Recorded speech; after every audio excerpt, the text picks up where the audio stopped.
এটা আমি হলফ করে বলতে পারবো চকলেট লেয়ার দিয়ে এই ব্যানানা স্মুদি খেতে এতটা মজা যে এটা যে কারোরই অনায়াসে পছন্দ হবে। খুবই মজা।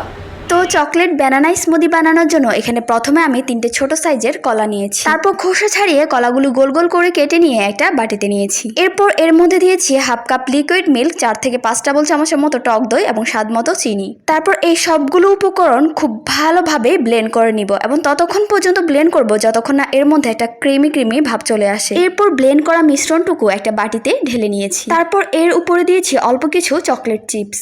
এরপর অন্য একটা বাটিতে কিছুটা চকলেট চিপস নিয়ে বাটিটা গরম পানির উপর রেখে চকলেট চিপসগুলো মেল্ট করে নিয়েছি। তারপর মেল্ট করে নেওয়া চকলেট চিপসগুলো স্মুদির বাটির মধ্যে ঢেলে নিয়েছি। এরপর এটা নর্মাল ফ্রিজে রেখেছি 20 মিনিট এবং 20 মিনিট পর রেডি হয়ে গেল চকলেট লেয়ার দিয়ে বানানো ব্যানানা স্মুদি। চকলেটের লেয়ার দিয়ে এই ব্যানানা স্মুদিটা আপনি বারবার বানিয়ে খেলেও একদমই বিরক্ত হবেন না।